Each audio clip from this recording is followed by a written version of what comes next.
apakah semua majelis termasuk taman-taman surga walaupun tidak mengkaji Quran dan Sunnah? Coba brosur itu yang dari Ibnu Umar itu dibaca kembali. Ini akad yang lalu sudah kita jelaskan. Tidak semua majelis, tidak semua taklim, tidak semua kajian itu bisa mengantarkan diri kita pada taman-taman surga. Berdasar apa? Berdasar hadis Nabi ini. Karena hadis Nabi ini diikat dengan kata zikir, hilaquz zikri. Coba dibaca saya. Hadisnya itu halaman berapa itu? Dari Ibnu Umar atau siapa? Dari Anas bin Malik kalau tidak salah. Dari Halaman Anas 2. bin Malik, ya. An Anas bin Malik anna Rasulullah sallallahu alaihi wasallam qala idza marartum bi riyadil jannati farta'u qalu wa ma riyadul jannah qala khilaquz zikri rawahu Tirmidzi. Dari Anas bin Malik bahwasanya Rasulullah sallallahu alaihi wasallam bersabda, apabila kalian melewati taman-taman surga maka merumputlah atau berhentilah. Para sahabat bertanya, ya Rasulullah, apa taman-taman surga itu? Beliau bersabda, kelompok-kelompok zikir. Baik. Kita fokus di kalimat hilaquz zikri. Hilaq itu jamak halqah. Halqah itu bisa kita maknai taklim-taklim, kajian-kajian, atau sekarang majelis-majelis. Namun taklim-taklim itu, kajian-kajian itu, majelis-majelis itu bukan kajian biasa, bukan taklim biasa, bukan kajian biasa. Namun itu taklim yang luar biasa, kajian yang luar biasa, majelis yang luar biasa. Karena taklim, kajian, majlis itu diikat dalam hadis itu dengan az-zikr. Jadi itu ikatan, diikat. Hilak jamak halqah. Halqahnya diikat dengan zikr. Sehingga bukan sembarang kajian, bukan sembarang taklim, bukan sembarang majlis. Namun majlis yang di situ memiliki sifat zikrullah. Jadi majlis yang memang punya sifat zikrullah, taklim yang memang mampu mendekatkan kita pada Allah, mampu mengingatkan kita pada Allah, mampu menjadikan kita tunduk patuh betul pada Allah. Sehingga tidak sembarang majlis. Mungkin masih banyak majlis-majlis atau taklim-taklim. Situ majlis atau taklim, di situ diajarkan sholat, di situ diajarkan tentang hadis, di situ diajarkan tentang cara tahsin, cara baca Al-Quran yang betul, cara tahfidz, cara menghafal Al-Quran, diajar tentang fikih dan lain sebagainya. Ini majelis atau taklim sifatnya masih umum. Kalau kemudian majelis yang ada, taklim yang ada, entah di situ diajarkan sholat, fikih, kemudian cara baca Quran, cara menghafal, kemudian kok tiba-tiba majelis itu tidak mampu menyebabkan kita untuk lebih dekat kepada Allah. Kita diajarkan sholat, namun kemudian majelisnya itu hanya sebatas formalitas gerakan saja, tidak bisa membangun hubungan kedekatan dengan Allah. Kita diajarkan membaca tahsin yang benar, tetapi majelis tersebut hanya sebatas mentransfer ilmu saja. Maka menurut hadis ini itu bukan majelis zikir, karena ilmu itu tidak lebih penting. Ilmu penting, tetapi tidak lebih penting. Ilmu yang penting yang bagaimana? Ilmu yang bisa membawa manfaat bagi kita, membawa manfaat dunia dan akhirat. Ilmu yang bisa menjadi sebab turunnya barokah, rahmat dan ridha Allah. Kalau ilmu yang kita pelajari di majelis itu ternyata tidak bisa mendekatkan diri pada Allah, tidak bisa menjadikan kita lebih beriman lagi kepada Allah, maka ilmu itu tidak bermanfaat. Apakah majelisnya termasuk majelis zikir? Selama majelis itu di dalamnya diajarkan Quran dan Sunnah, diajarkan aturan-aturan din tanpa ditambahi, tanpa dikurangi, jadi dikatakan, dijelaskan apa adanya, maka itu majelis zikir yang Rasulullah maksud dalam hadis ini, hilakut zikri. Sehingga tidak sembarang majelis, maka kita harus selektif. Silahkan pilih majelis yang memang di situ diajarkan tentang Quran dan Sunnah. Karena ini pedoman hidup tertinggi kita. Karena ini yang menyebabkan kita tidak akan sesat selama-lamanya berdasarkan sabda Nabi. Taraktu fikum amroini lan tadillu ma masaktum bihima kitaballah wa sunnata nabiyyih. Hanya ini warisan Nabi, dua hal ini, yaitu kitab Allah, maksudnya Al-Quran, dan sunnah-sunnah Rasulullah. Maka pilih majelis yang memang di dalamnya diajarkan, menjelaskan tentang kitab Allah, yaitu Al-Quran, dan sunnah Rasulullah, yaitu hadis-hadis Nabi yang sahih. Kalau ada majelis seperti ini, maka malaikat itu akan membentangkan sayapnya. Karena Allah itu punya malaikat yang selalu berkeliling dan banyak jumlahnya, selalu bertambah. Inna lillahi tabaraka wa ta'ala malaikatan sayyaratan fudula. Apa yang dilakukan aktivitas malaikat yang selalu berkeliling dan banyak ini jumlahnya? Yatabba'una majalisaz zikri. Para malaikat itu selalu mengawasi, mencari mana majelis-majelis zikir. Fa idza wajadu majlisan fihi dzikrun qa'adu ma'hum. Kemudian setelah mencari, mengawasi, tiba-tiba mendapati ada sebuah majelis di dalamnya ada sifat zikrun, yaitu menyebabkan orang yang duduk di dalamnya menjadi lebih beriman dan bertakwa kepada Allah, menjadi lebih dekat lagi kepada Allah, menjadi lebih ingat lagi kepada Allah, menjadi lebih bersungguh-sungguh lagi dalam mengamalkan seluruh ketetapan Allah dan juga ketetapan Rasulullah. Qa'adu ma'ahum. Para malaikat Allah ini duduk bersama mereka yang duduk di majelis tersebut. Fahaffa ba'duhum ba'da bi'ajnihatihim hatta yamla'u ma bainahum wa bainas sama'id dunya. Kemudian para malaikat itu satu dengan yang lain saling membentangkan sayapnya sampai-sampai terpenuhi antara para malaikat dan langit dunia. Penuh, dilindungi dengan sayap-sayap malaikat. Itu majelis zikir. Sehingga tidak semuanya. Maka jangan cari, jangan datangi majelis yang di situ mengajarkan bahwa agama itu sama, Tuhannya sama, hanya caranya yang berbeda-beda. Jangan datang di majelis-majelis seperti itu. Tentu itu bukan majelis zikir. Bagaimana mungkin disebut majelis zikir sedangkan di dalamnya saja yang dibahas adalah ketentuan yang keluar dari hukum Allah, pembahasan yang keluar dari ketentuan Allah dan ketentuan Rasulullah. Masa iya kita datang di majelis yang di situ dibahas bahwa agama itu sama, Tuhannya sama, sama-sama hendak ke surga, caranya saja yang berbeda. Maka sudah saling toleransi. Justru Islam itu bentuk toleransinya lakum dinukum waliyadin, itu paling toleransi karena yang memerintahkan Allah. Bagimu agamaku, bagiku agamaku. Sudah, jangan saling mengganggu. Kamu jangan ganggu agamaku, jangan musuhi aku karena agamaku, dan aku tidak akan ganggu kamu, tidak akan ganggu kamu, tidak akan musuhi kamu karena agamamu, selama kamu tidak memusuhi aku karena imanku, karena Islamku.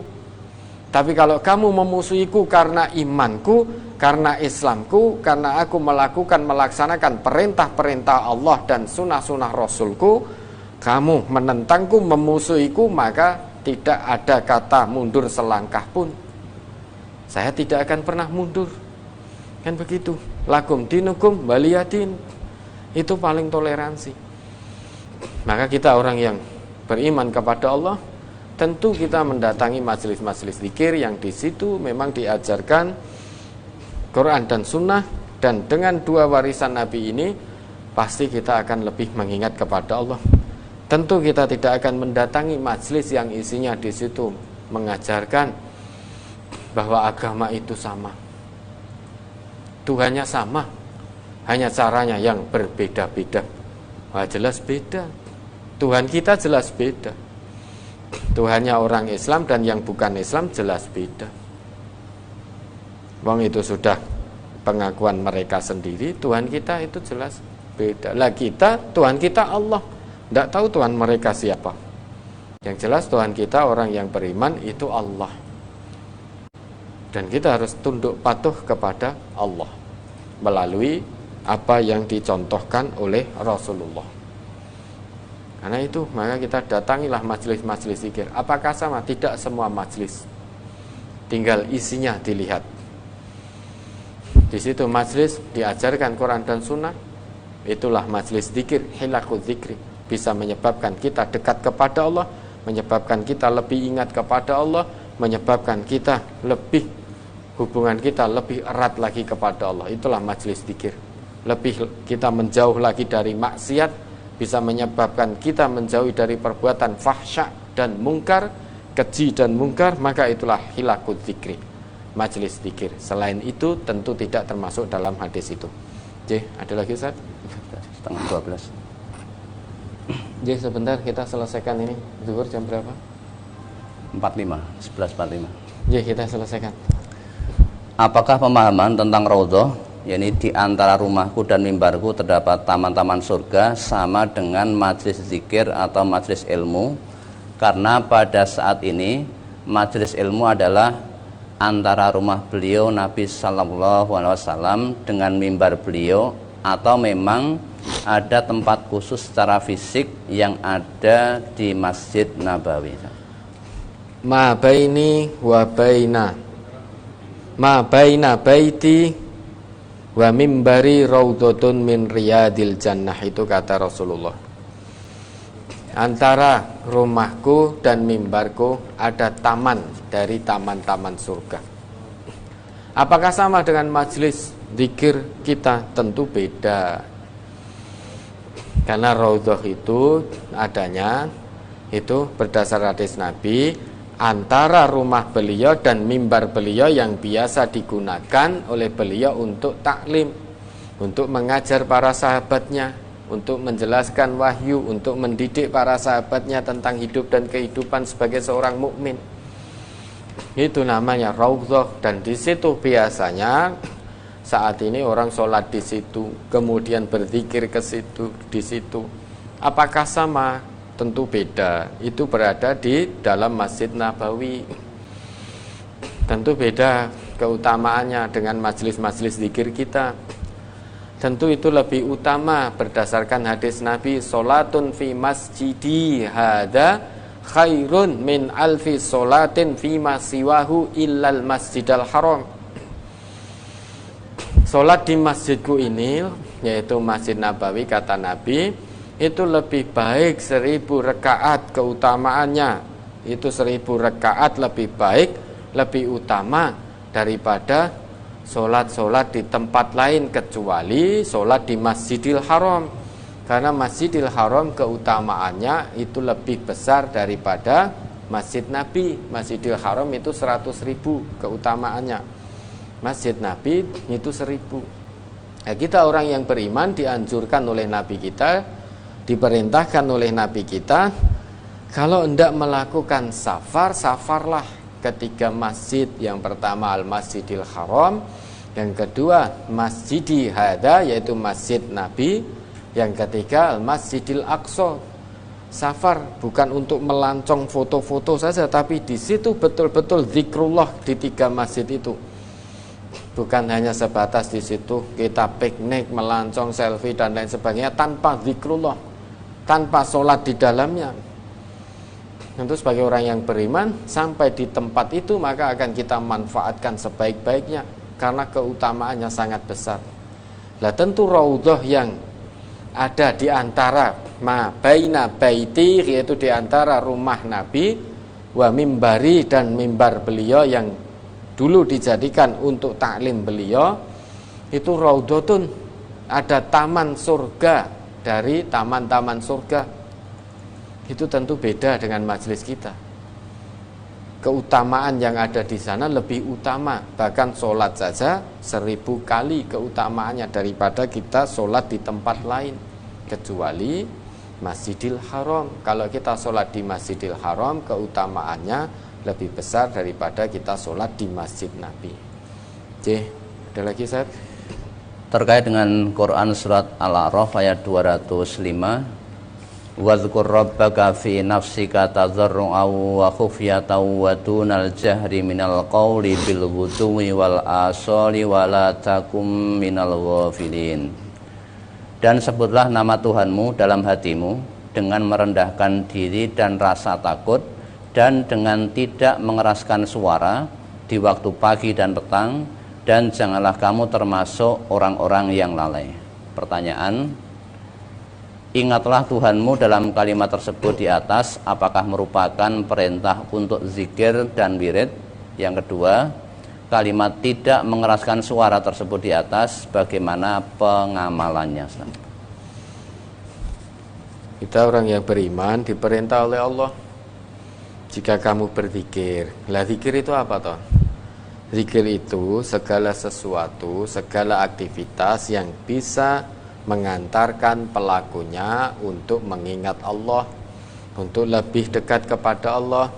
Lah kaitannya dalam ayat ini, karena di situ ada ayat atau kalimat yang berbunyi tadarru'an wa khifatan wa dunal jahri minal qauli, maka zikir di sini adalah kita menyebut, mengucapkan segala ucapan yang dengannya kita bisa mengingat Allah, mendekatkan diri kepada Allah.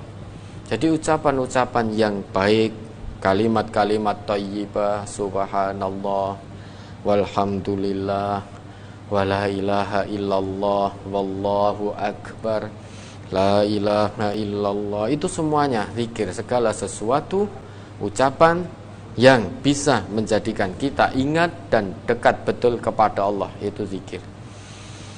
Adapun wirid itu adalah biasanya dimaknai jadi ucapan-ucapan yang memang dibaca pada waktu-waktu tertentu dengan bacaan-bacaan tertentu, itu wirid. Maka saudara-saudara kita yang ada di thariqah itu biasanya beliau-beliau itu mengucapkan kalimat-kalimat la ilaha illallah, la ilaha illallah itu pada waktu-waktu tertentu dan untuk tujuan-tujuan tertentu. Lah apakah ayat itu tujuannya yang dimaksud adalah zikir dan wirid? Tentu segala sesuatu yang kita ucapkan, apakah itu zikir, apakah itu doa, yakni permohonan kepada Allah, tentu tidak perlu kita ucapkan dengan keras, dan hendaknya kita ucapkan dengan penuh kekhusukan, dengan suara yang lembut, suara yang lunak, dan penuh rasa takut betul kepada Allah, hanya takut kepada Allah, hanya mengharap ridha Allah. Dengan mengucapkan zikir dan dibarengi dengan perasaan penuh takut kepada Allah, yakin dengan kemahakuasaan Allah, husnudzon kepada Allah, dan dengan merendahkan diri di hadapan Allah, sadar betul bahwa kita manusia, setinggi apapun pangkat, sekaya apapun kita di hadapan Allah, kita tetap manusia. Yang namanya makhluk tidak akan bisa menyamai Khalik. Kita sadar betul sehingga memohon dan mengharap betul kepada Allah dengan penuh ketakutan, mengucap ucapan-ucapan yang baik, kalimat-kalimat thayyibah yang diajarkan, yang dituntunkan, dengan tidak mengeraskan suara, dengan tidak berteriak-teriak, tetapi dengan suara yang wajar, dengan suara yang lembut. Karena wa in tajhar bil qauli, bagaimana ayatnya itu Ustaz? Wa in tajhar bil qauli, jika kamu keraskan suaramu, wa in tajhar bil qauli fa innahu ya'lamu sirra wa akhfa. Wa in tajhar bil qauli, jika kamu keraskan suaramu, ketahuilah sesungguhnya Allah itu maha mengetahui yang tersembunyi dan yang lebih tersembunyi lagi. Fa innahu ya'lamu sirra, sir itu tersembunyi, rahasia. Namun ada yang lebih rahasia. Wa akhfa, isim tafdil yang digunakan, yang lebih rahasia. Jadi ada yang rahasia bisik-bisik, ada yang lebih rahasia. Maksudnya apa yang ada dalam hati kita saja, yang tidak kita ungkapkan, yang tidak kita ucapkan, Allah maha mengetahui. Maka memohon zikrullah kepada Allah tidak perlu keras-keras, tidak perlu kencang-kencang, dengan suara yang wajar, penuh dengan kelembutan, tanpa teriak-teriak, tanpa mengeraskan suara, kemudian dengan penuh pengharapan dan rasa takut betul kepada Allah. Jadi mudah-mudahan juga sudah menjawab pertanyaan yang kedua. Jadi Ustaz, sepertinya qadarullah pertanyaan belum bisa. Masih ada berapa ini yang brosur ini? 1, 2, 3, 4.